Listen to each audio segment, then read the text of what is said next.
इंद सद्वंदियाणं तिहुमणहित मधुर विसद्वक्काणम् अन्तातीत गुणाणं नमो जिणाणं जित भवाणं। हम सभी पंचस्तिकाय संग्रह का अध्ययन कर रहे हैं और हम इसमें पंचस्तिकाय पढ़ते हुए जो प्रथम अधिकार है उसमें पंचस्तिकाय पढ़ते हुए जीव अस्तिकाय का सबसे पहले वर्णन चल रहा है। उसका इन वर्णन करते हुए हम गाथा 37 पर आ गए हैं। गाथा 37 का हम पाठ करते हैं। सस्सद मद उच्छेदम भव्वम भव्वम च सुणमिद्रम च विणनाणम विणनाणम णाविजुज्जति आसदी सद्भावे। कुंद कुंद स्वामी क्या कहना चाहते हैं, तो अब देखते हैं अन्वयार्थ में। सब भावे आसदी, यदि मोक्ष में जीव का सद्भाव ना हो तो सत्सद मद उच्छेदम शाश्वत नाशवंत भव्वम भव्य होने योग्य आभव्वम च अभव्य न होने योग्य सुणमिद्रम च शून्य और अशून्य विणनाणम विणनाणम विज्ञान और अविज्ञान णाविजुज्जति जीव द्रव्य में घटित नहीं हो सकते, इसलिए मोक्ष में जीव का सद्भाव है ही। आचार्य क्या कहना चाहते हैं कुंद कुंद स्वामी कि मोक्ष तो है पर जीव नहीं, ऐसा कैसे संभव है। अन्य मतों को मानने वाले ऐसा कहते हैं कि मोक्ष में जीव का अभाव हो, मोक्ष में जीव का अभाव है। तो आचार्य कुंद कुंद स्वामी कहते हैं यदि मोक्ष में जीव का अभाव हो गया तो क्या होगा। ये जो अभी 8 बातें बताई हैं जिन्हें अमृतचंद आचार्य टीका में बहुत अच्छे से एक्सप्लेन करेंगे कि जीव शाश्वत है, नाशवंत है, भव्य है, अभव्य है, शून्य है, अशून्य है, विज्ञान और अविज्ञान, ये सब जीव द्रव्य में घटित होंगे। और कैसे घटित होंगे यह भी अमृतचंद आचार्य टीका में बताएंगे। तो यदि ये बातें जीव में घटित नहीं होंगी तो ऐसा मान सकते हैं कि मोक्ष में जीव का अभाव है। पर ये 8 पॉइंट जीव में घटित होते हैं, अतः जो कि हम टीका में पढ़ेंगे। अतः ऐसा मानना कि मोक्ष में जीव का सद्भाव ही नहीं है, ये न्याय संगत नहीं है। अब हम टीका पाठ करते हैं। यहाँ जीव का अभाव सो मुक्ति है, इस बात का खंडन किया गया है कि जीव जो जब मोक्ष होता है तो वहाँ जीव का अभाव हो जाता है। अमृतचंद आचार्य इन जीव पर घटित होने वाले इन 8 भावों से इस बात का खंडन करेंगे। पहला पॉइंट है, आप इसे 8 पॉइंट भी कह सकते हैं। पहला पॉइंट है द्रव्य द्रव्य रूप से शाश्वत है, यानी द्रव्य हमेशा रहने वाला है। किस रूप से? द्रव्य रूप से। जो द्रव्य जिस द्रव्य रूप में है उसी में हमेशा रहता है। जीव द्रव्य रूप से रहता है, पुद्गल द्रव्य रूप से रहता है, धर्म अधर्म आकाश काल ये सभी द्रव्य अपने अपने रूप से रहते हैं। अतः द्रव्य शाश्वत है, हमेशा रहने वाला है। दूसरा पॉइंट पढ़ते हैं। नित्य द्रव्य में पर्याय का प्रति समय नाश होता है, यानी कि द्रव्य तो नित्य है, लेकिन द्रव्य की पर्याय का नाश होता है। द्रव्य की पर्याय का नाश हुआ, पर जीव का नाश कहाँ हुआ? जीव का नाश नहीं होता। द्रव्य में पर्याय यानी अवस्था, वो भी पर्याय को कहते हैं। गुणों के कार्य को भी पर्याय कहते हैं और परिणमन को भी पर्याय कहते हैं। तो किसी भी द्रव्य में ये पर्याय एक समय की अवस्था, उसका नाश होता है।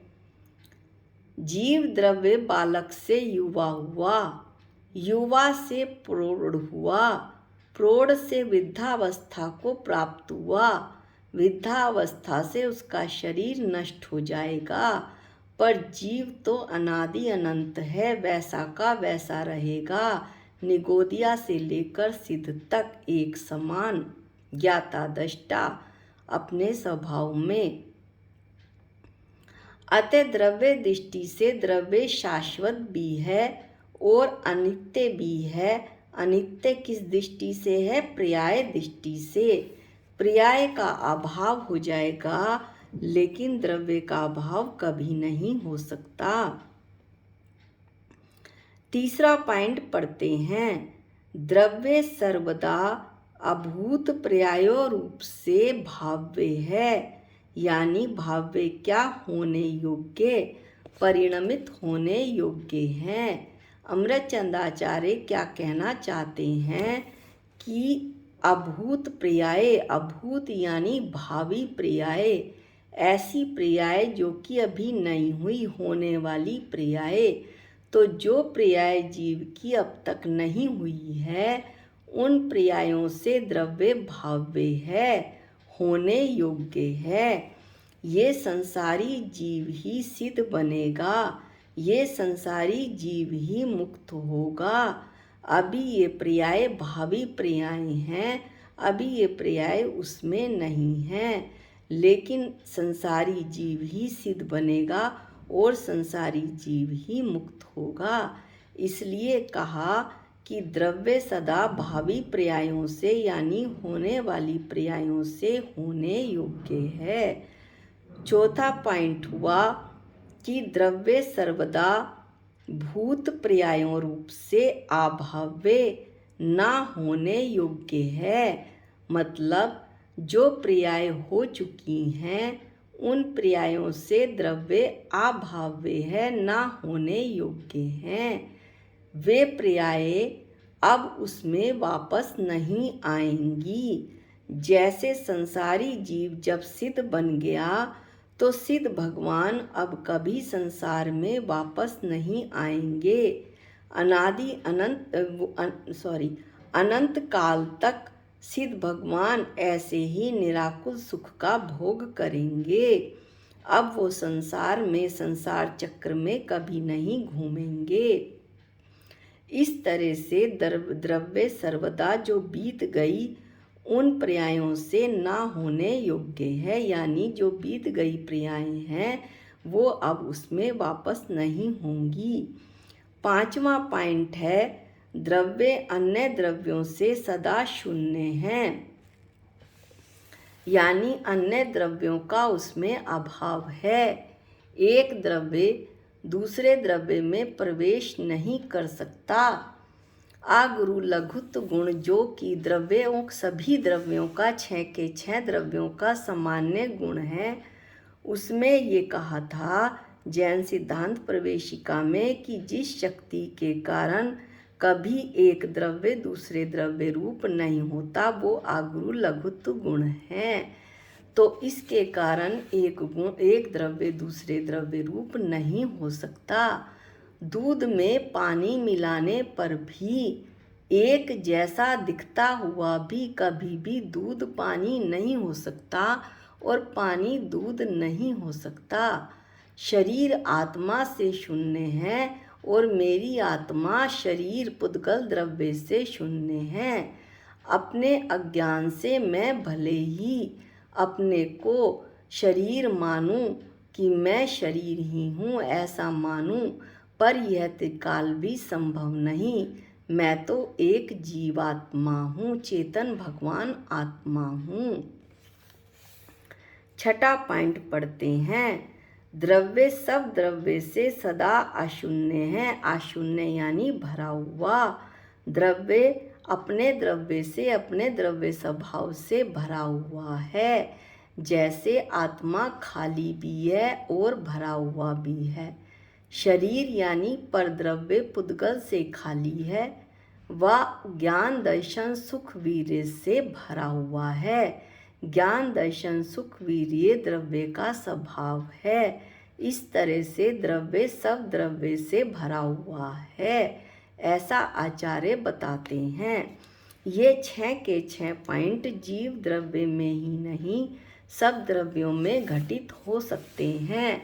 लेकिन आगे के 2 पॉइंट विज्ञान और अविज्ञान, जिसमें विज्ञान को अमृतचंद आचार्य ने ऐसे बताया है कि किसी जीव द्रव्य में अनंत ज्ञान और किसी में शांत ज्ञान है, और अविज्ञान को ऐसे बताया है कि किसी जीव द्रव्य में अनंत अज्ञान और किसी में शांत अज्ञान है। ये 7वां और 8वां पॉइंट केवल जीव पर ही घटित होगा, क्योंकि जीव ही ज्ञान वाला है और अन्य कोई भी द्रव्य में ज्ञान नहीं होता है। इस बात का क्या मतलब हुआ 7वें पॉइंट का कि किसी जीव द्रव्य में अनंत ज्ञान और किसी में शांत ज्ञान है। अनंत ज्ञान का क्या मतलब?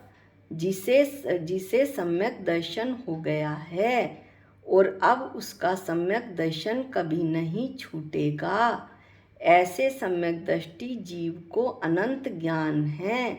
अनंत ज्ञान यानी केवल ज्ञान, जो कि अनंत भगवान और सिद्ध भगवान में होता है। जिस ज्ञान का कोई अंत ना हो वो अनंत ज्ञान। और शांत ज्ञान का क्या मतलब है? जिस जीव को सम्यक दर्शन हो गया है लेकिन उसका सम्यक दर्शन छूट जाएगा, तो ऐसे सम्यक दृष्टि जीव को शांत ज्ञान है। शांत यानी जो ज्ञान खत्म होगा। इसे हम और अच्छी तरह पढ़ते हैं। शांत ज्ञान, सम्यक दृष्टि से मिथ्या दृष्टि हो गया, तो जो उसका सम्यक ज्ञान था अब मिथ्यात्व के कारण जीव का मिथ्या ज्ञान बन जाएगा।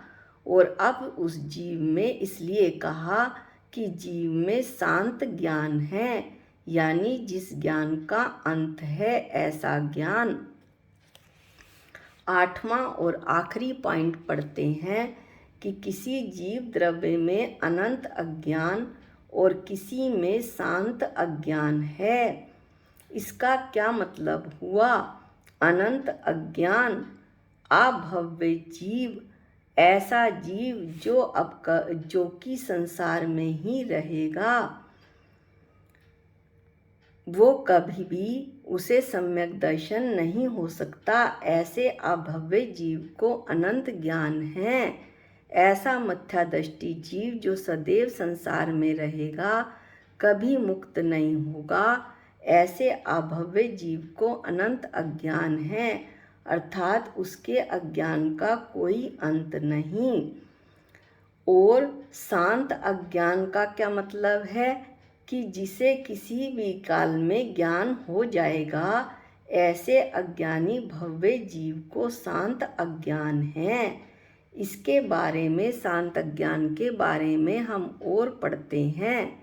पहले जीव मिथ्या दृष्टि था, अब सम्यक दृष्टि हो गया, यानी मिथ्या ज्ञान नष्ट हुआ और सम्यक ज्ञान प्रकट हुआ।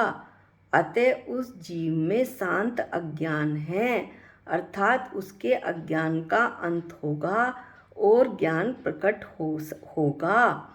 वो ऐसा भव्य जीव है। इस प्रकार 4 प्रकार के जीव हुए: अनंत ज्ञानी, शांत ज्ञानी, अनंत अज्ञानी और शांत अज्ञानी। अब आगे आचार्य कहते हैं कि यह सब यानी कि ये 8 की 8 भाव, 8 के 8 पॉइंट, 8 की 8 बातें अन्यथा घटित ना होकर मोक्ष में जीव के सद्भाव को प्रकट करता है। अन्यथा का क्या मतलब हुआ? अन्य प्रकार से, किसी दूसरी रीति से, यानी कि मोक्ष में यदि जीव का अस्तित्व ही नहीं हो, मोक्ष में जीव का सद्भाव ही नहीं हो, तो उपरोक्त 8 भाव, 8 पॉइंट जो अमृतचंद आचार्य ने जिनका एक्सप्लेन बहुत अच्छी तरीके से किया है, वे 8 भाव घटित हो ही नहीं सकते यदि मोक्ष में जीव का अभाव हो जाए तो। इसलिए आचार्य कहते हैं कि जीव द्रव्य में ये 8 बातें जब घटित नहीं होंगी तो इन 8 बातों, 8 भावों द्वारा हम ये कह सकते हैं कि मोक्ष में जीव का अस्तित्व है। मोक्ष में जीव का अस्तित्व सिद्ध होता है और इससे इस बात का भी खंडन हुआ कि जीव का जो मोक्ष में जीव का अभाव है। इस बात का खंडन कुंद आचार्य ने अन्वयार्थ में किया था और अमृतचंद आचार्य ने इस टीका को बहुत सुंदर ढंग से समझाया और जिससे हमें पता चला कि ये 8 भाव जीव में घटित होते हैं जो कि मोक्ष में जीव के सद्भाव को प्रकट करता है। आज की ये यहाँ पर ही इस वीडियो को समाप्त करते हैं। अगली 38वीं गाथा अगले वीडियो में पढ़ेंगे। आज के लिए इतना ही। निज निधि निज में बताई ये अनंत उपकार है, इसके लिए जिन वाणी माँ को वंदनानंत बार है, वंदनानंत बार है। सबको जय जिनेंद्र।